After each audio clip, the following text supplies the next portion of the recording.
Halo, kembali lagi di channel Rudi Skia. Kali ini aku akan bahas satu perusahaan yaitu Bank Wuri Saudara. Ini di request oleh salah satu teman viewer kita lah ya. Jadi kode sahamnya itu SDRA. Awalnya ini Bank Saudara awalnya ya. Lalu di tahun sekian mereka merger ya. Bank Saudara ini merger dengan Bank Wuri. Tapi namun Bank Wurinya yang dikedepankan, Bank Saudaranya di nomor 2 gitu. Nanti kita akan lihat mereka tahun berapa mergernya. Jadi Bank Saudara dan Bank Wuri ini bersatu lah ya. Jadi akhirnya nama mereka menjadi Bank Wuri Saudara dengan kode saham SDRA. SDRA ini dari saudara. Oke, kita lihat langsung ya. Ini halaman websitenya. Ini ada individu, ada bisnis, tentu saja. Mereka produknya mungkin sama seperti bank-bank lainnya ya untuk individu dan bisnis. Kita lihat profilnya sebentar ya. Tentang mereka, coba kita lihat. Bank ini didirikan pada tahun 1906. Wow. Dengan nama awal itu namanya Himpunan Saudara sebagai cikal bakal PT Bank Himpunan Saudara. Ini sudah lama sekali berdirinya ya. Oke. Nah, ini nih pemegang saham tersebut dilakukan. Jadi ada kerjasama ya. 2014 mereka merger ya dari Bank Wuri Korea dengan Bank Saudara mereka merger. Oke. Oke, ini informasinya ya. Pemegang saham ya. Ini Bank Wuri 84%, pabriknya 8%, Arifin Panigoro 7%. Wow.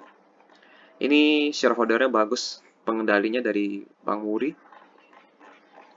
Kita lihat yang lain, manajemen. Dewan Komisaris ya kita lihat ya. Nah, Dewan Komisaris, Presiden Komisarisnya ada Pak Arief Budiman, lalu selanjutnya Pak Ahmad Fajar Pana, Adi Haryadi, Choi Jung Hon. Wah, ini pasti perwakilan dari Bank Wuri ya di Korea. Kita lihat jajaran direksinya. Nah, ini Presiden Direkturnya Kwang Gyuson ya, Wuryanto dan lain-lainnya ya, Tri Budiono dan Beni Sudarsono Tan, Kang Bojo, Edwin Sulaiman. Jadi pengendali bisnisnya itu yaitu orang Korea ya, Kwang Gyuson. Oke, profilnya kita udah lihat ya dari mereka. Tadi tentang eh, pemegang sahamnya kita juga udah lihat. Ini produk-produknya mereka nih. Ada kredit, simpanan, dan lain-lain. Manajemen juga ada, simulasi deposito, dan lain-lain.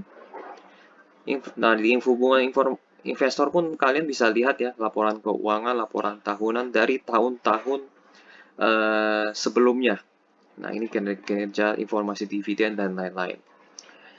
Oke, layanan nasabah. Jadi kalau kalian mau daftar, silakan aja datang ke websitenya, daftar langsung.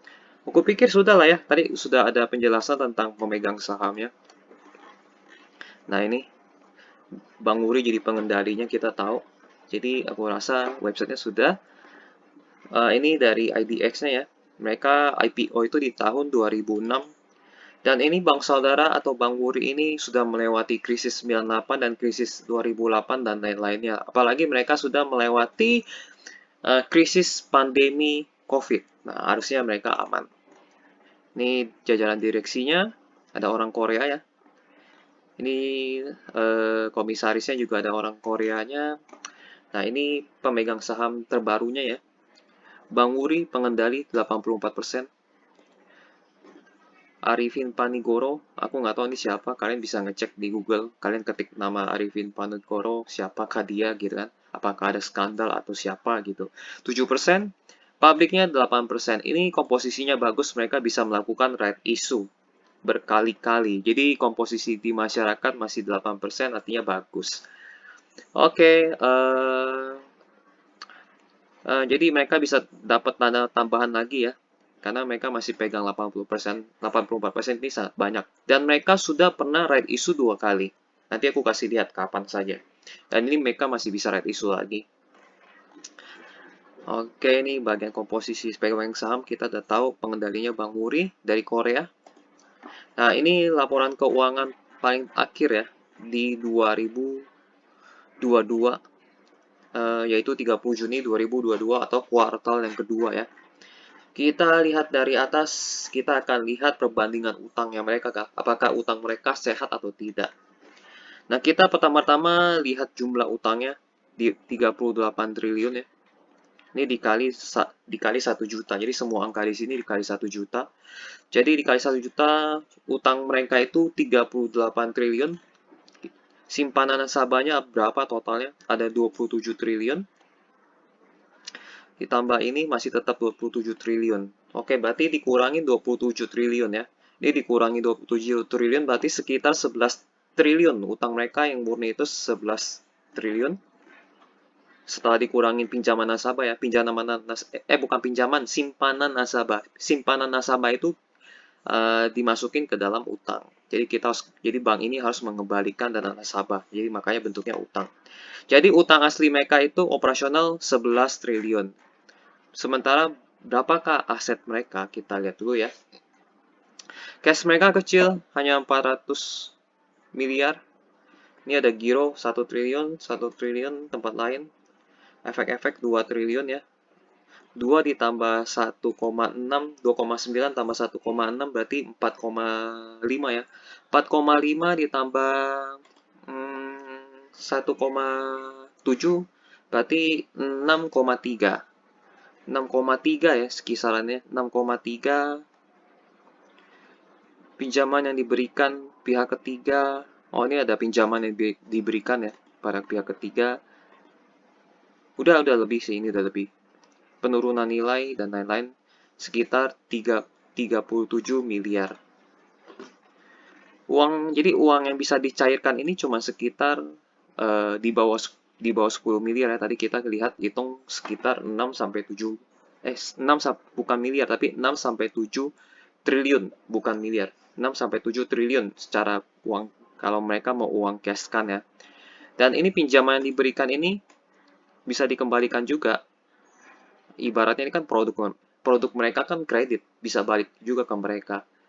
Jadi 37 triliun ya, ini besar sekali ya, nanti balik ke mereka.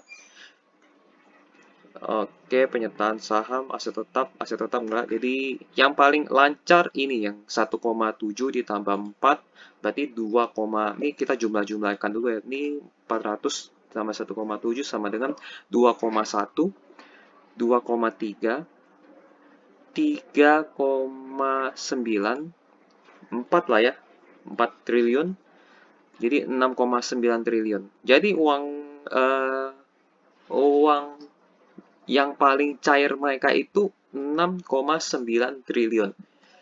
Lebih kecil dibanding utang operasional mereka yang sebesar 11 triliun. Jadi resiko mereka masuk menengah. Kenapa masuk menengah? Karena aset lancar mereka itu di bawah utang operasional mereka. Utang operasional mereka kan kita tadi hitung 11 triliun ya, kurang lebih 11 triliun, sementara aset lancar mereka hanya 6,9 triliun. Tapi ini kalau misalnya ini kan ada pinjaman 37 triliun, sebenarnya bisa menutupi apa sih namanya?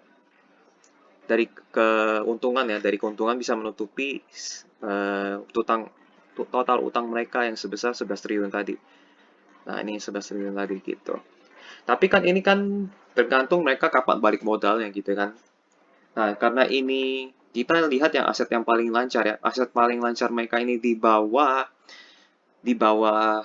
utang operasional mereka, berarti utang mereka itu termasuk kategori medium.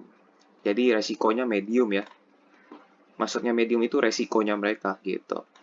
Tapi semoga saja mereka bisa tambah modal lagi lewat right issue ketiga ya, atau enggak ya kemungkinan sih right issue ketiga atau enggak utang gitu.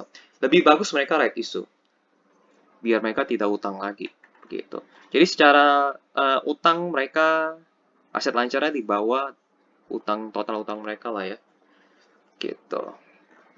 Ini ekuitas 9 triliun, 38 triliun. Jadi resiko mereka medium di sisi utang, tapi harusnya itu terlalu kecil ya. bedanya 6,9 berbanding 11 triliun itu kecil, mereka bisa lakukan right issue sekali lagi agar mereka tidak terjadi kebangkrutan. Harusnya modal mereka kuat. Oke, kita masuk ke bagian laporan laba rugi. Laporan laba rugi mereka ada peningkatan ya pendapatan bunga. Peningkatannya sekitar 9-10%. Lumayan ya. Dan juga beban bunganya pun berkurang ya. Dari tahun lalu 495 miliar, tahun ini menjadi berkurang 438 miliar. Jadi brutonya cukup tinggi nih ya. Jadi kenaikan pendapatan bunga bersihnya itu kenaikannya cukup tinggi. Tahun lalu 730, tahun ini menjadi 901 miliar. Kita lihat ke laba bersih. Nah, laba bersih lompatnya 100 miliaran ya. Dari tahun sebelumnya 315, tahun sekarang 434 miliar. Artinya kinerja mereka bagus karena ada permintaan ya. Jadi mereka berhasil membuat omset bunga mereka bertumbuh. Berarti permintaan dari customer atau pelanggan tetap atau customer baru, siapapun itu, mereka berhasil menumbuhkan permintaan kredit. It's good. Padahal kita kemarin-kemarin itu ngelihat bank-bank itu susah meningkatkan omset kan. Tapi Bank Wuri ini beda. Mungkin orang Korea kali ada opa-opa atau cewek-cewek cantik ya. Atau gerben-gerben cantik akhirnya lebih tertarik dengan Bank Wuri. By the way, nggak ada hubungannya sama sekali. Oke, kita langsung ke bagian arus kas. Nah, arus kas yang aslinya sebenarnya kita lihat di bagian ininya aja. Sebelum perubahan dalam aset di atas operasi. Jadi mencakup ininya aja nih yang kita hitung sebenarnya. Tapi aku masukin data ininya, data yang ini, yang jumlah total. Kenapa jumlah total aku nggak ini perhitungkan karena ini ada ini simpanan dari nasabah. Padahal kan nggak, ini kan bukan dari operasional kan. Kalau kita mau hitung operasional aslinya, sebenarnya kita masukin yang ini, hitung yang ini. Kalau aku hitung ini positif terus ya setiap tahun. Nah, karena aku males menjumlahkan, makanya yang data di sini aku pakainya yang simpanan nasabah. Kenapa yang minus aku nggak warna merah? Karena memang sebenarnya arus kas operasional mereka positif setiap tahun. Jadi tidak ada yang negatif. Makanya aku nggak tulis merah. Ini merah karena ada nasabah yang narik duit gitu. Tapi secara operasional mereka arus kasnya positif. Lihat ya, 1,3 triliun yang keluar cuman sekitar 900 triliun. Jadi masih sisa positif 400 triliun. Jadi mereka aman arus kasnya. Jadi kesimpulan laporan keuangan kuartal 2 mereka positif lah ya secara kinerja peningkatan omset dan laba bersih. Arus kas mereka juga positif. Tapi masalahnya mereka ada di utangnya mereka lumayan tinggi ya. Sekitar 3-4 triliun. Karena utang mereka lebih besar dari aset lancar mereka gitu. Jadi yang menjadi resiko medium dari sisi utang. Oke, dari sisi keuangan mereka sudah cukup lah ya. Nah, ini kinerja keuangan tahunan mereka ya dari sisi omset bunga, laba bersih, ekuitas. Nah, ini mereka ada merger ya. Di tahun 2014, padahal ekuitas sebelumnya 2013, ekuitasnya hanya 500 miliar. Terus setelah merger antara Bank Wuri dengan Bank Saudara, ekuitas mereka langsung lompat dari 500 miliar menjadi 3,9 triliun. Wah, ini besar sekali ya. Mungkin suntikan dari Bank Wuri cukup besar ya. Nah, di sini juga ada ekuitas melompat ya. Dari 4,4 triliun lompat ke 61 triliun. Itu karena right issue. Mereka menarik dana dari masyarakat sebesar 1,3 triliun kali ya. Di tahun 2021 pun mereka melakukan right issue sekali lagi ya, lompat lagi. Lihat ya, 7,2 triliun lompat ke 9,2 triliun. Berarti dana yang masuk itu sekitar 1 triliun lebih.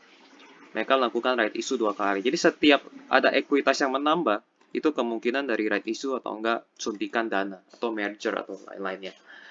Kalau misalnya kita kesampingkan merger dan right issue, ekuitas mereka sebenarnya bertambah ya. Ini kita kesampingkan mergernya ya. Ini anggap aja nggak ada. Ini anggap aja nggak ada. Ini anggap aja nggak ada. Jadi ekuitas mereka sebenarnya bertumbuh. Nah, lihat kan bertumbuh. Nah, di sini bertumbuh juga nih. Dari sini ke sini bertumbuh sebelum right issue. Nah, setelah right issue sebelum right issue yang kedua kali ini juga bertumbuh ekuitasnya. Kalian lihat kan bertumbuh terus ekuitas dan ini juga bertumbuh setelah right issue. Jadi secara ekuitas Bank Wuri Saudara ini bagus, pertumbuhannya selalu mantap. Karena laba bersih mereka selalu positif ya. Itu akibatnya ekuitas mereka selalu bertumbuh. Jadi jadi kalau kalian mau investasi jangka panjang ya carilah ekuitas yang selalu bertumbuh. Yang laba bersihnya juga bertumbuh. Minimal nggak usah bertumbuh lah ya, minimal selalu positif atau tidak mengalami kerugian. Gitu. Kita lihat ya, ada bertumbuh terus ya, dari 59, 90, 100, 200 miliar, 300 miliar, 400, 500. Oh, ini mulai stagnan nih. Di 2019 mereka laba bersihnya turun, tapi di 2020 justru meningkat ya laba bersihnya, padahal omset bunganya stuck selama 3 tahun ya stuck nih. Kalian perhatikan 2019, 2020, 2021 stuck, namun kinerja laba bersih mereka meningkat. Meningkatnya justru 100 miliar lebih loh. Nah, ini yang membuat ekuitas mereka bertambah gitu. Jadi ini mungkin karena ada beban biaya yang mereka kurangi ya. Jadi mereka melakukan efisiensi. Mungkin mereka takut kalau misalnya krisis ekonomi itu membuat perusahaan-perusahaan itu tidak mau pinjam uang ke bank. Jadi mereka melakukan efisiensi. Dan efisiensi mereka berhasil, laba bersih mereka bertumbuh. Di kuartal 2 2022 ya, mereka tidak melakukan efisiensi. Maksudnya bukan tidak melakukan, maksudnya tanpa melakukan efisiensi, omset mereka naik lah ya, omset bunga mereka naik. Mereka juga ada efisiensi nih, beban bunga turun, umum dan lain-lainnya naik lah ya. Ini turun, gaji justru turun, tapi umum dan administrasi naik. Jadi mereka tetap ada efisiensi dan menghasilkan laba bersih yang lebih besar dibanding 1 tahun di 2021. Ini kalau dikali 2, ini sebenarnya 800 miliar kan. Kalau misalnya mereka tetap konsisten semester kedua ini sama dengan semester 1. Kemungkinan mereka bisa mencapai laba bersih 800 miliar. Paling tinggi dibanding tahun-tahun sebelumnya ya. Jadi kalian lihat ya, belum ada 800 miliar kan atau 700 miliar di tahun-tahun sebelumnya. Tapi kalau mereka berhasil mencetak 800 miliar, wah ini bank jadi bagus. Ekuitasnya juga meningkat. Jadi secara kinerja tahunan mereka oke, sangat positif. Ya, Bank Wuri Saudara itu kinerja tahunan mereka positif, selalu bertumbuh. Dari sisi valuasi, di harga 575 di PE ratio mereka murah ya. Kalau wajarnya itu, kalau aku pakai angka wajar ya. Wajar versi Rudy ya. Wajar versi Rudy itu PE ratio itu 10 kali, PVBR 2 kali. Jadi kalau pakai versi aku, ini dua rasio mereka ini masuk kategori valuasinya murah. Wah. Ini valuasi dari Bank Wuri Saudara atau SDRA ini, saham SDRA ini murah. Karena di bawah 10-nya cukup hampir 2 kali lipat ya. PE rasio mereka di harga sekarang ini 575 hanya 5,67 kali. Sementara itu PVBR mereka 0,52 kali. Dengan patokan dari nilai wajarku ya. Mereka sangat murah. Jadi valuasi mereka murah. Jadi bisa dibeli. Karena valuasi mereka murah. Di harga segini ya, 575. Oke, next kita masuk ke data berikutnya, ini public expose. Ini yang terbaru nih ya, public expose terbaru mereka 30 Maret 2022. Bagus ya. Ini ada profil, kita lewatin aja kinerja keuangan, lewatin mungkin strategi perusahaan yang kita akan lihat, manajemen kita enggak lah ya. Profil kita lewatin aja. Ada profil yang penting nggak ya? Nggak ada sih sepertinya. Karena pada sebenarnya sama sih sebenarnya. Yang lihat ada memperkuat permodalan dengan menerbitkan ini nih right issue mereka ya. Kita udah tahu tadi, kita udah lihat. Bandar Lampung guna meningkatkan ekspansi bisnis. Jadi di awal tahun, Bank Wuri Saudara membuka jaringan kantor pertama di Bandar Lampung. Mereka kalau misalnya pakai brand ambassadornya BTS atau girl band yang baru, mungkin bisa meningkat kali ya. Kemungkinan, belum tentu juga sih. Oke, lanjut. Visi misi lewatin corporate updates. Right issue udah ya tadi. Hah? Update ya? 2022. Wah, berarti 2022 mereka akan melakukan right issue lagi di kuartal 3. Kuartal 3 di 2022 mereka akan melakukan right issue lagi. Nah, ini bagus nih untuk menambah modal mereka ya, sekaligus mengurangi utang mereka. Ini bagus banget. Right issue is part of the bank strategy to rapid increase business scale. Ini bagus, mereka tambah modal lagi, right issue lagi di 2022 karena ini mereka masih banyak nih. Ini mereka masih bisa dioper ke masyarakat, masih cukup banyak, mereka bagus. Right issue lagi, tambah modal lagi. Keuangan kita lewatin ROE-nya mereka sekitar 10% ya. Itu cukup bagus, sampai 2 digit. Net profit margin, ini net interest margin ya, 0,3 sampai 4. Oke, ini strateginya mereka. Oke, optimize third party funding mix, jadi mereka campurkan dengan pihak ketiga ya. Quality lending portfolio, mereka seleksi calon peminjam ya atau debitur. Manajemen operating cost, jadi mereka juga efisiensi ya di sisi cost ya. Maintain quality position, liquidity ya. Ya, ini mereka karena uangnya ketat ya, uang cash. Tadi kan kita lihat ya, utang mereka lebih besar dibanding aset lancar mereka. Aset lancar mereka itu sekitar 7 triliun ya kalau kita bulatkan. Terus utang operasional mereka itu 11 triliun. Jadi mereka harus ketat ini. Likuiditasnya atau arus kasnya harus ketat. Manage sizable portfolio, oke. Defend third party fund, melindungi ya pihak ketiga. Maksud pihak ketiga ini aku nggak tahu nih maksudnya melindunginya bagaimana. To provide value added to all shareholders. Oke. High profit margin, benar ini profit marginnya mereka tinggi. Control and mitigation risks faced by the company. Oke. Manajemen penutup. Nah, ini sih strateginya kita lihat nggak ada yang spesial ya. Nggak ada. Mereka hanya dari sisi profit, arus kas, provide value added. Jadi mereka tidak ada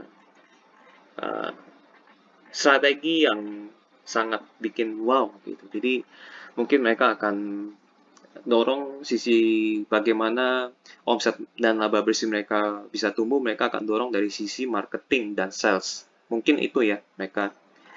Oke, langsung ke tanya jawab ya. Ini halaman tanya jawab mereka. Yang paling public expose. Nah, ini pertanyaannya, pertanyaan dan jawaban. Target. Oh, ini dari media Indonesia. Target dan proyeksi penyaluran pinjaman seperti apa saja yang akan diimplementasikan oleh Bank Wuri Saudara.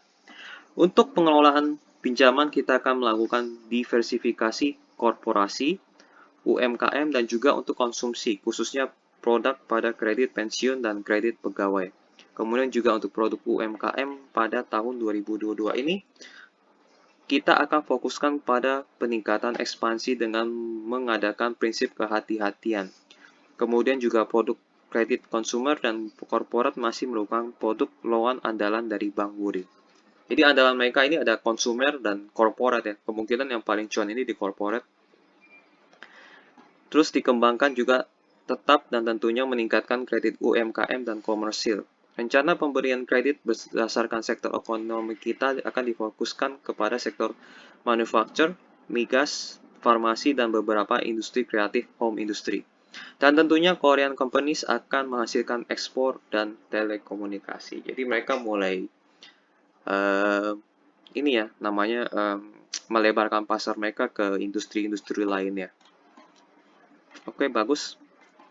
Apa rencana BWS untuk meningkatkan ekspansi bisnis ke depannya. Ini bagus nih pertanyaannya. Rencana gimana nih? Meskipun BWS harus menghadapi, BWS itu Bank Wuri Saudara ya, situasi yang penuh ketidakpastian sebagai akibat dari pandemi yang berkepanjangan, BWS akan terus fokus untuk bisa menjalankan strategi utama BWS untuk dapat melampaui berbagai pencapaian keuangan maupun non-keuangan. Jadi mereka fokus menjalankan strategi utama mereka ya. Apa itu strategi utamanya? Kita lihat ya. Menyadari berbagai tantangan untuk menjadi top 10 bank di Indonesia, kami mencanangkan, wih gila keren ya, tahap transformasi BWS untuk menjadi bank yang terpandang dan maju Indonesia. Tujuan kami di BWS dibagi dalam 3 bidang prioritas sebagai berikut. Untuk menjadi pemain utama pembiayaan konsumer di Indonesia. Salah satu pemain utama di kredit pensiun dan pegawai. Jadi mereka akan bermain di wilayah konsumer ya, terutama di pensiun dan pegawai. Ini lebih pasti mereka bisa bayar utang ya. Pensiun itu karena dapat dana pensiun, jadi pasti ada pendapatan. Pegawai pun juga ada pendapatan, jadi mereka tidak akan terkena kredit macet lebih tepatnya. Untuk menjadi corporate business bank terbaik di Indonesia, memperkuat corporate branding mencapai lebih dari 30% pangsa pasar captive market. Wow, keren. Jadi mereka akan makan pangsa pasar 30% ya di Indonesia. Nggak tahu nih captive market itu di Indonesia apa harusnya di Indonesia ya, karena mereka bukanya di Indonesia. Jadi 30% ini lumayan besar ya. Untuk menjadi layanan payment bank terbaik di Indonesia, memfokuskan pada penerapan solusi pembayaran digital untuk meningkatkan pengalaman perbankan bagi para nasabah. Oke. BWS menargetkan profit di tahun 2022 ini sebesar 800 miliar. 800 miliar. Jadi ini menjadi laba bersih paling tinggi sepanjang masa. Jadi kalian siap-siap aja ya. Ini nggak ada yang di tahun-tahun sebelumnya belum ada yang sampai 800 loh. Kalau mereka berhasil mencapai 800, ini akan menjadi laba bersih paling tinggi sepanjang masa di hidup saham SDRA ini atau Bank Wuri Saudara. Kalian tunggu aja di 2022 ya. Tahun penuh 2022. Ini keren sih. Laba bersihnya 800 miliar nih paling tinggi. Oke, lanjut. Ini bagus, mereka udah optimis meningkat ya. Bagaimana strategi Bank Wuri Saudara sebagai bank konvensional untuk terus bertahan di banyaknya terpaan bank digital yang saat ini hadir di Indonesia? Sebenarnya gampang sih. Tetap aja mereka kasih pinjaman ke korporat. Itu kuncinya. Kita ketahui bahwa bersama bahwasanya kita memasuki pandemi digital merupakan salah satu hal yang menjadi utama pelayanan. Kita juga akan menanggulangi penyebaran COVID ini atau penularan, sehingga digital ini dapat menjadi hal yang sangat penting untuk meningkatkan pelayanan pada para nasabah. Jadi dari Bank Wuri Saudara, untuk terkait pertanyaan tersebut, kami sampaikan bahwasanya kita akan melakukan peningkatan kapasitas infrastruktur IT ke depan, akan membuahkan hasil terhadap kinerja BWS di segmen yang berbasis retail consumer, sekaligus menopang kredit konsumsi. Sinergi antara WBK dan BWS akan meningkatkan pencapaian bisnis dan menciptakan bisnis-bisnis baru. WBK aku nggak tahu, Wuri Bank ya kan? Wuri Bank Korea maksudnya ya, Wuri Bank Korea. Peningkatan kapasitas infrastruktur TI atau IT akan menunjang BWS dalam menjawab tantangan perbankan nasional dan global dalam layanan digital banking. Sementara itu, BWS juga tetap melakukan mitigasi terhadap ketahanan segmen usaha untuk menyerap potensi resiko yang timbul, khususnya resiko kredit, resiko pasar, dan likuiditas. Oke, mereka pasti mereka inilah masuk digital, cepat atau lambat. Gak mungkin mereka nggak mau masuk digital, pasti mereka mau. Tanggapan terkait pemerintah mentargetkan kewajiban kredit UMKM di perbankan minimal sebesar 30% dari total penyaluran kredit. Wah, ini lumayan ya, susah nih. 30% dari total ya, ini ke UMKM itu susah, apalagi UMKM ini Indonesia ada yang stabil, ada yang nggak stabil kan. Kalau misalnya masuk yang nggak stabil kan jadinya kreditnya macet dan berbahaya bagi bank. Tapi kalau misalnya bank bisa mempunyai kemampuan memfilter UMKM mana yang bagus, itu juga boleh. Saat ini porsi Bank Wuri sudah berapa dan gimana genjot biar mencapai 30%? Sebenarnya bukan besaran kredit UMKM yang minimal 30%, tapi rasio pembiayaan inklusif makroprudensial yang di dalamnya termasuk UMKM. Porsi UMKM atau perorangan berpenghasilan rendah akhir tahun 2021 RPIM kita sudah di atas 30%. Oh, jadi pembiayaan inklusif makro prudensial. Ini karena Bank BWS banyak memberikan pinjaman kepada pensiunan maupun pegawai yang masuk ke dalam PBR sehingga RPIM kita tinggi. Wah, ini strategi mereka bagus ya, main aman tapi bagus. Jadi mereka sudah lolos dari 30% ini. Oke, mereka cerdik. Terlihat dari di dalam press release yang disampaikan oleh Bang Wuri Saudara ada perubahan susunan Dewan Komisaris dan Direksi. Untuk perubahan ini memang baru ditambahkan atau baru masuk atau menggantikan komisaris sebelumnya. Kalau untuk Dewan Komisaris menambah 4 anggota dan sebelumnya 3 orang menjadi 4 orang, sedangkan Direksi merupakan penggantian Bapak Sadana yang digantikan oleh Bapak Wuryanto. Oke, tanya jawabnya cukup bagus ya. Tapi poin yang paling penting dari tanya jawab ini mereka sudah optimis tahun ini, tahun 2022 ini mereka menargetkan laba bersih mereka 800 miliar. Sebenarnya sih dari kinerja semester 1 harusnya bisa dicapai ya. Ini kinerja semester 1 mereka 434 miliar. Harusnya satu tahun ini 800 miliar ini bisa kecapai. Gitu. Jadi positifnya dari tanya jawab ini poinnya ini. Dan siap-siap kalian yang pegang saham SDRA ini atau Bank Wuri bisa aja terbang sih, tapi nggak tahu tergantung market mengapresiasi atau enggak kan gitu masalahnya. Oke, positif tanya jawabnya. Nah, ini soal harganya mereka ya. Harga mereka secara 5 tahun ya, ini 5 tahun mereka nih. Ini maksimal mereka dari tahun 2007. Mereka sempat pernah di harga 1000, lalu turun ke harga 500-an ya. Mereka turun harganya bukan karena kinerja mereka jelek sebenarnya. Mereka turun karena terdelusi oleh right issue. Ya, right issue mereka itu sekitar tahun berapa sih right issue mereka? Tahun 2017, tahun 2021. Kita lihat ya, 2017 dan 2021. Nah, ini mereka turunnya di sini nih. 2017 kalian lihat kan. Nah, ini terdelusi. Delusi artinya gini. Lembar sahamnya yang dulunya sebelumnya 100, ini contohnya sebelumnya 100 jadi 200. Jadi harga sahamnya jadi terdiskon 50%. Contohnya kan lembar saham dulu ada 100. Tapi karena mereka right issue, tambah dana, akhirnya mereka jual lembar saham lebih banyak, jadi 200.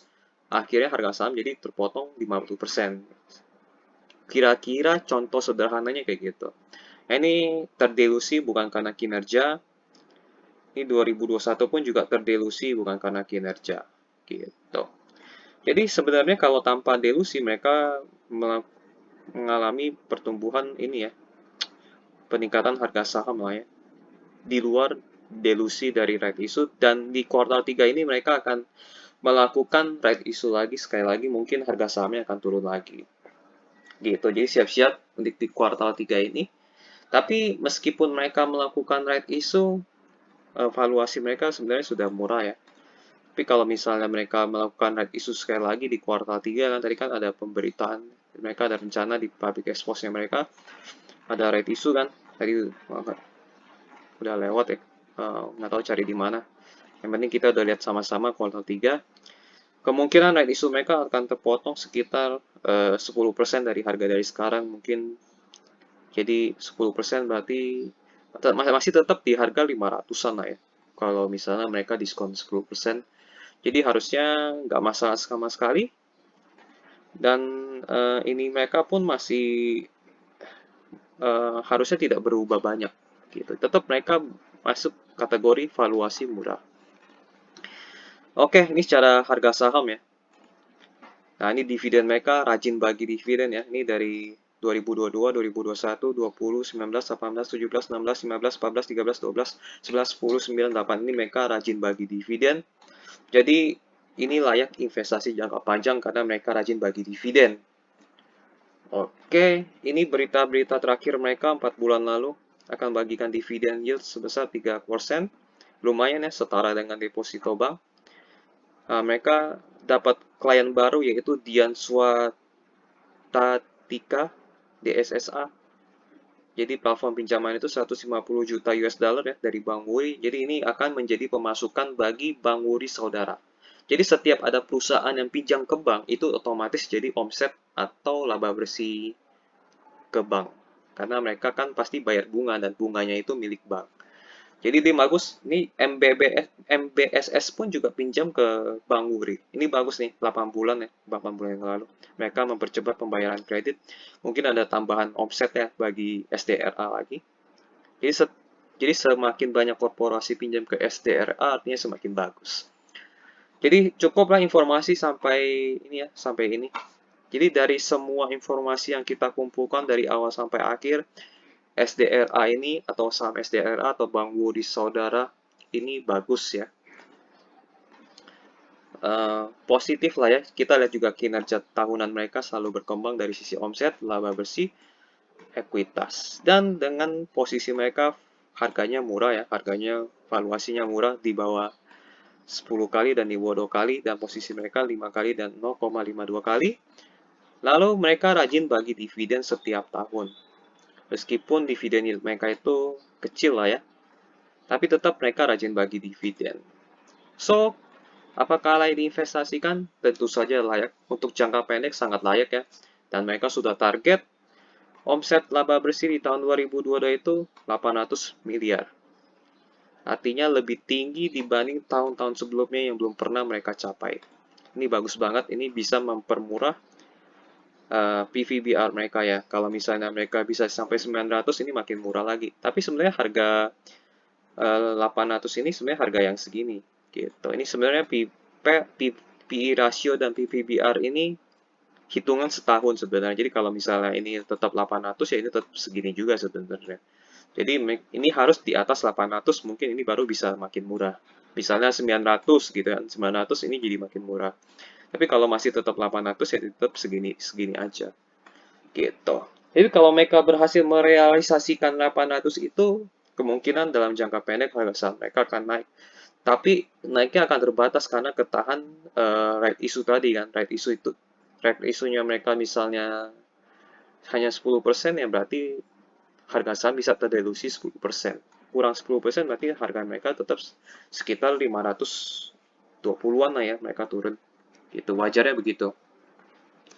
Jadi apakah layak diinvestasikan? Tentu saja layak karena kinerja mereka selalu positif dalam jangka panjang maupun jangka pendek.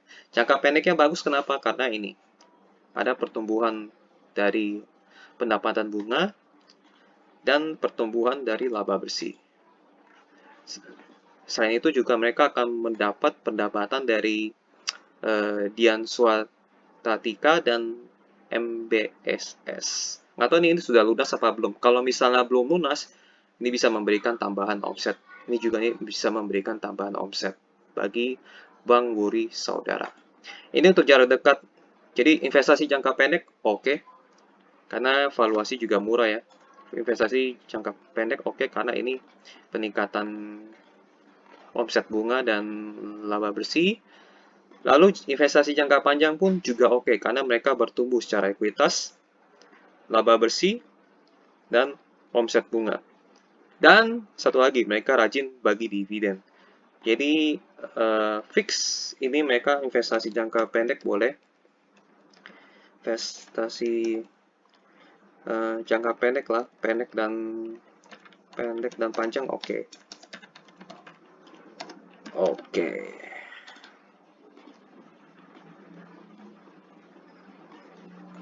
Jadi layak diinvestasikan lah ya. Pendek dan panjang oke. Jadi semuanya positif bagi Bank Wuri Saudara. By the way, kalau misalnya ada kesalahan informasi atau informasi yang kurang tentang saham SDRA ini, kalian boleh tulis di kolom komentar. Kalau misalnya ada hal-hal yang memang ingin ditambahkan juga boleh ditulis di kolom komentar. Gitu aja sih.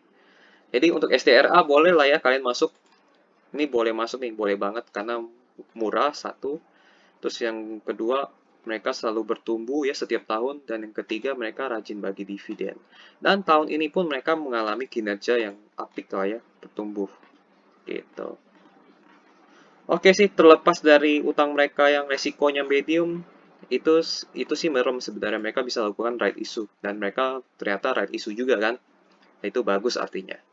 Jadi kalian boleh investasi jangka pendek dan panjang untuk saham STRA atau Bank Muris Saudara.